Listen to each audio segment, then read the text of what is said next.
सुबह उठते ही घर के कामों की एक ना ख़त्म होने वाली फहरिस्त जो है वो शुरू हो जाती है। बहुत से काम ऐसे होते हैं जो रेगुलर रूटीन में हमें करने पड़ते हैं और बहुत से काम ऐसे हैं जो साथ साथ हमें मैनेज करने पड़ते हैं। लेकिन अगर थोड़ी सी एफर्ट और थोड़े से टिप्स एंड ट्रिक्स को फॉलो कर लिया जाए तो ये काम बहुत ही आसान हो जाते हैं हमारे लिए। तो चलिए स्टार्ट करते हैं आज की इस वीडियो को। So welcome back to my channel Mishi daily routine. गर्मियों का सीज़न स्टार्ट हो गया है और आपको पता है कि जो लेमन है ना वो आहिस्ता आहिस्ता महंगे होते जाएंगे। जैसे जैसे शदीद गर्मी आती जाएगी तो बहुत ही एक्सपेंसिव हो जाएंगे। अच्छा, आप जो देख रही हैं जो मेरे पास जो लेमन है ना ये ग्रीन कलर के हैं और बहुत ज़्यादा हार्ड हैं, यानी अभी ये येलो नहीं हुए और इसलिए ये बहुत ज़्यादा हार्ड है। अच्छा, यहाँ पे ना एक छोटा सा टिप मैं फॉलो करूँगी जिससे अगर आप लेमन लेके आते हैं और वो इस तरीके के ग्रीन कलर के हैं और हार्ड हैं तो आप उनको येलो कलर में कन्वर्ट कर सकते हैं। जैसा आपने क्या करना है, जो भी हमारे घर में आटे वाली बाल्टी होती है जिसके अंदर आप आटा डाल के रखते हैं उसी का यूज़ हम यहाँ पे करेंगे। तो जितने आपके पास ऐसे लेमन है ना जो ग्रीन कलर के हैं अभी पके नहीं, आपने क्या करना है कि आटे वाली जो बाल्टी है ना उसके अंदर आपने इसको दबा देना है।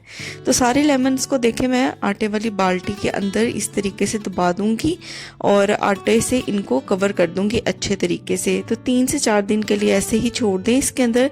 फिर जब आप इसको निकालेंगे 3 से 4 दिन के बाद तो आप देखेंगे जो ग्रीन कलर के लेमन थे ना वो सारे येलो हो जाएंगे, यानी वो पक जाएंगे। तो आटे वाली बाल्टी के अंदर इसको रखने से ये प्रॉब्लम जो है वो सॉल्व हो जाएगी। तो चलिए देखते हैं नेक्स्ट हैक क्या है। तो देखिए, मिरर्स तो हमारे घर में तकरीबन हर रूम में अवेलेबल होते हैं। जैसे वॉशरूम हो गया, ड्रेसिंग रूम हो गया, ड्राइंग रूम हो गया, मिरर्स हम लोगों ने तकरीबन घर में हर जगह लगवाए होते हैं। तो यहाँ पे सैंपल के तौर पे ना मैंने ये छोटा सा मिरर लिया है।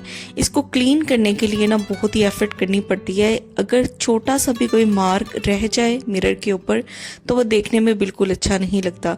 तो ये देखिए, आम टिश्यू पेपर से जब मैं इसको क्लीन करने की कोशिश करूँगी तो आप देखेंगे कि जितनी मर्जी एफर्ट लगा लूँ, जितना मर्जी जोर लगा लूँ, लेकिन ये उस तरीके से क्लीन नहीं होगा जिस तरीके से इसे क्लीन होना चाहिए। तो यहाँ पे मैंने ले लिया है आलू। तो पोटैटो का मैं इस्तेमाल करूँगी। तो जितना आपका मिरर है ना उस हिसाब से आपने पोटैटो को कट कर लेना है। तो यहाँ पे सैंपल के तौर पे मैंने छोटा मिरर लिया है तो यहाँ पे छोटा सा पार्ट मैंने आलू का कट कर लिया है। अब आलू से हम करेंगे जी मिरर की क्लीनिंग। जी बिल्कुल, आपने ठीक सुना, आलू से हम मिरर की क्लीनिंग करेंगे और इतनी ज़बरदस्त क्लीनिंग होती है। फिर इसके ऊपर पानी के छींटे भी पड़ेंगे। अगर वॉशरूम में मिरर लगा हुआ है उसको आप इस तरीके से क्लीन करते हैं, उसके ऊपर पानी के छींटे भी पड़ेंगे ना तो यकीन करें कि इस तरीके से दाग नहीं पड़ेंगे। तो अच्छे तरीके से मैंने यहाँ पे जो पोटैटो है ना इसको थोड़ा सा पंच किया है ताकि इसका जो जूस है वो निकल जाए और इसको अच्छे तरीके से मिरर के ऊपर मैं रब कर दूंगी। तो यहाँ पे देखे मैंने अच्छे तरीके से रब कर लिया। अब यहाँ पे मैंने टिश्यू पेपर लिया है और अब टिश्यू पेपर से मैं आपको क्लीन करके दिखाऊंगी ना तो आप खुद देखेंगे कि किसी भी किस्म का जो दाग है ना वो मिरर के ऊपर बाकी नहीं रहेगा। बहुत ही ज़बरदस्त तरीके से यहाँ पे जो मिरर है ना वो नीट एंड क्लीन हो गया। तो बस देखिए एक पोटैटो की मदद से कितनी अच्छे तरीके से मिरर की सफाई हो गई है। तो जितने भी मिरर्स हों घर के अंदर, चाहे वॉशरूम में हैं या किसी भी रूम के अंदर हैं, आप उनको इस तरीके से अच्छे तरीके से क्लीन कर सकते हैं।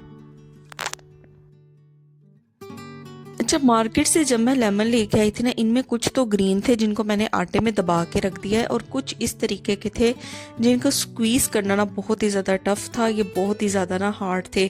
तो एक छोटा सा हैक मैं यहाँ पे फॉलो करने लगी हूँ जिससे जो लेमन है ना उनको स्क्वीज़ करना बहुत ही आसान हो जाएगा और जो भी इनका हार्ड छिलका है ना उसको बड़े अच्छे तरीके से हम स्क्वीज़ आउट कर सकते हैं। तो यहाँ पे मैंने एक बाउल लिया है और बाउल के अंदर ना मैं पानी ऐड कर रही हूँ। अच्छा, यहाँ पे जो पानी मैंने लिया है ना वो नीम गर्म पानी मैंने लिया है। ठंडा पानी या टैप वाटर या जो नॉर्मल रूम टेम्परेचर पानी होता है ना उसका इस्तेमाल नहीं करना, यहाँ पे हमें गर्म पानी का ही इस्तेमाल करना है। तो यहाँ पे मैंने लेमन को तकरीबन 10 मिनट के लिए इस गर्म पानी में डाल के छोड़ दिया था।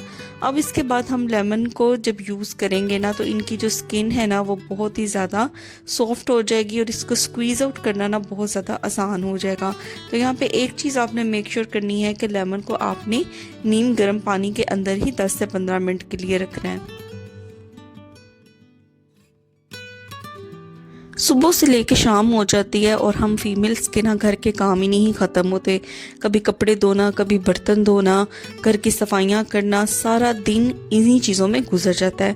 तो अपनी केयर का हमें बिल्कुल भी टाइम नहीं मिलता। आपने देखा होगा कि हर वक्त खाना बनाना, कपड़े धोना, बर्तन धोना, तो हर वक्त हमारे जो हाथ है ना वो पानी में रहते हैं और इसकी वजह से अक्सर आपने देखा होगा जो हमारे नेल्स हैं ना उनकी शाइन चली जाती है और उनमें एक पिलाहट आ जाती है। तो जहाँ पे घर को इतना टाइम दे रहे हैं वहाँ पे थोड़ा सा टाइम हम अपने आप को भी दे देंगे। तो यहाँ पे मैंने क्या किया है कि सिंपल टूथपेस्ट ले लिया और सारे नेल्स के ऊपर इसको अच्छे तरीके से अप्लाई कर दिया है।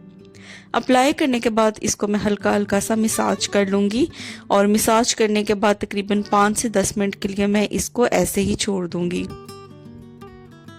तो जैसे यहाँ पे 5 से 10 मिनट हो जाएंगे, अब इनको हम क्लीन करेंगे और क्लीन करने के लिए ना यहाँ पे मैंने ले लिया है ब्रश। तो ये एक DIY ब्रश है जिसका मैं यूज़ करने जा रही हूँ। अपनी वीडियो में मैंने इसको बनाना भी सिखाया हुआ है। तो इस ब्रश का मैं यूज़ करूँगी। तो हमने क्या करना है, जो पेस्ट नेल्स पे अप्लाई की है ना, अच्छे तरीके से इस ब्रश से हमने उनको रब कर लेना है। आप खुद देखेंगे कि जैसे ही आप इसे रब करेंगे तो आपके जो नेल्स हैं ना वो इतने नीट एंड क्लीन होना शुरू हो जाएंगे। अगर आपके नेल्स के ऊपर पिलाहट आनी शुरू हो गई है तो वो भी ख़त्म हो जाएगी और नेल्स के अंदर तक भी अच्छे तरीके से सफाई हो जाएगी। तो दोनों हाथों के जो नेल्स हैं ना उनको मैं इसी तरीके से क्लीन कर लूँगी। अच्छा, अगर आपके पाँव के नेल्स भी इसी तरह के हों कि उनके ऊपर पिलाहट आनी शुरू हो गई है तो सेम हैक जो है आप वहाँ पर भी फॉलो कर सकते हैं। तो देखिए 2 से 3 मिनट के लिए ना मैंने अच्छे तरीके से दोनों नेल्स के ऊपर जो ब्रश है इसको रब कर लिया था। अब सिंपल मैं अपने जो नाखून है ना इनको वॉश कर लूँगी और वॉश करते ठंडक का जो एहसास आता है वो अलग और जो सफाई और नीट एंड क्लीन नेल्स हो जाते हैं ना वो अलग। तो ज़रूर इसको ट्राई करके देखिएगा क्योंकि सारा दिन हमारा जो काम है ना वो घर के कामों से रिलेटेड ही होता है, तो इसलिए थोड़ा सा इस चीज़ की तरफ भी तवज्जो देनी चाहिए। काफ़ी दिनों से ना मैं वॉशरूम के अंदर ये जो हैंड शावर था ना इसको क्लीन करना चाह रही थी। क्लीन मैं इसको इस वजह से करना चाह रही थी कि आपने देखा होगा कि एक तो जो पानी का फ़्लो है ना वो बहुत कम हो गया है क्योंकि इसके ऊपर जो है ना इस तरीके से जो एलजी है ना वो लगनी शुरू हो गई है, जिसको हम ग्रीन कलर का आपने अक्सर देखा होगा। जब पानी निकलता है शॉवर से तो वो फंस जाती है अंदर, जिसकी वजह से जो पानी का फ्लो है ना वो अच्छा नहीं होता। तो यहाँ पे मैं इसको क्लीन करने के लिए क्या करूँगी, सबसे पहले यहाँ पे ना मैंने एक शॉपर ले लिया है। तो शॉपर जो मैंने यहाँ पे लिया है ना वो मैंने मेक श्योर कर लिया था कि इसके अंदर किसी भी किस्म का जो लीकेज है ना वो ना हो। अब इस शॉपर को अच्छे तरीके से ना मैं पानी से फिल कर लूँगी, तकरीबन हाफ में इसको पानी से फिल कर लूँगी और ये मेक श्योर करना है कि इसके अंदर किसी भी किस्म का कोई सुराख ना हो जहाँ से जो पानी है वो लीक हो। तो पानी से फिल करने के बाद इसके अंदर ना मैं 2 चीज़ें ऐड करूँगी जिससे हमारे जो हैंड शावर है ना उसकी ज़बरदस्त क्लीनिंग होगी। सबसे पहले तो जी ये एक चमत्कारी चीज़ इसको मैं कहती हूँ बेकिंग सोडा को, क्योंकि ये इतने अच्छे तरीके से जो क्लीनिंग पर्पस के लिए ना ये बहुत ही ज़बरदस्त है। तो यहाँ पे मैंने बेकिंग सोडा यानी मीठा सोडा भी हम इसे कहते हैं वो भर के यहाँ पे मैंने ऐड कर दिया। साथ ही ना यहाँ पे मैं सफ़ेद सिरका ऐड करूँगी। तो जैसे ही मैं सफ़ेद सिरका ऐड करूँगी आप खुद देखेंगे कि ये बेकिंग सोडा के साथ मिलके एक रिएक्शन करता है। तो बेसिकली यही हमें चाहिए। तो ये 3 चीज़ें हैं, पानी, बेकिंग सोडा और विनेगर। तो यहाँ पे अच्छी खासी क्वांटिटी के अंदर मैंने विनेगर भी ऐड कर दिया है। तो अब इसको लेके चलती हूँ मैं वॉशरूम में और फिर मैं आपको दिखाती हूँ कि अब हमने क्या करना है। तो इसको हल्का सा ना मैं मिक्स कर लूँगी ताकि ये जो दोनों चीज़ें हैं ना वो आपस में अच्छे तरीके से रिएक्ट कर लें। तो अब मैं इसको ना वॉशरूम में लेके जा रही हूँ। तो देखें ये जो हैंड शावर है ना इसको मैंने डिप करना है इस वाले पानी के अंदर। तो इस वाले शॉपर के अंदर मैं इसको डाल दूंगी। अगर तो आपका जो हैंड शॉवर है वो सेपरेट हो सकता है तो आप उसको सेपरेट करके फिर इसके अंदर डाल सकते हैं, लेकिन ये काफ़ी ज़्यादा ना टाइटली बंद था इसलिए मुझसे उतर नहीं सका, तो मैंने इसको इसी तरह शॉपर के अंदर ऐड कर दिया। अब इसको अच्छी तरीके से इसके अंदर मैं डूबा रहने दूंगी। तकरीबन 20 मिनट के लिए मैं इसको इसी शॉपर के अंदर यानी इसी पानी के अंदर छोड़ दूंगी। तो 20 मिनट यहाँ पे हो गए थे। अब मैं इसको निकाल लेती हूँ। तो इसके ऊपर जो भी वो एक ग्रीन कलर का जो आ जाता है ना, सबज सबज और जंग लग जाता है, तो वो काफ़ी हद तक ना लूज हो जाता है इस वाले पानी के अंदर डिप करने के बाद। अब यहाँ पे मैंने ब्रश ले लिया है। ब्रश की जो हार्ड साइड है ना उसको मैं यूज़ करूँगी और हल्के हाथों से मैं इसको रब करूँगी तो ये उतरना शुरू हो जाएगा, क्योंकि हमने इसको बेकिंग सोडा और विनेगर वाले पानी के अंदर डिप करके रखा था, इसलिए ब्रश से जब हम इसको क्लीन करेंगे ना तो बड़ी आसानी से इसके ऊपर से ये सब उतर जाएगा। तो अब मैं इसका फ्लो भी आपको दिखाती हूँ कि कितने ज़बरदस्त है। पहले जो एक फ्लो में कमी आ रही थी ना वो आप देखेंगे कि बड़े ज़बरदस्त तरीके से पानी जो है ना वो इसके अंदर से निकलना स्टार्ट हो जाएगा। तो इस तरीके से अगर आपका जो शॉवर है ना, हैंड शॉवर, अगर उसके पानी के अंदर भी इस तरीके के फ्लो में कमी आ रही है तो आप सेम हैक उसके साथ भी फॉलो कर सकते हैं। तो देखिए जी बड़े ज़बरदस्त तरीके से अब यहाँ पे इसका जो फ्लो है वो ठीक हो गया। तो है ना अमेजिंग सा टिप। तो इसी तरीके से घर के जो थोड़े बहुत काम होते हैं रूटीन से हट के, जिनको हमें टाइम देना चाहिए, अगर हम उनको वक्तन फ़वक्तन टाइम दें या दिन में कोई 1 या 2 टास्क हम रख लें जिनको हमें परफॉर्म करना है, तो हमारे लिए इनको मैनेज करना ना बहुत ज़्यादा आसान हो जाता है। क्योंकि काम तो ऐसे है ना कि वो ना ख़त्म होने वाली चीज़ है, और अगर उनको टाइम टू टाइम कर लिया जाए तो हमारे लिए भी आसानी होगी और हमारे ऊपर बर्डन नहीं पड़ेगा। तो ये थी आज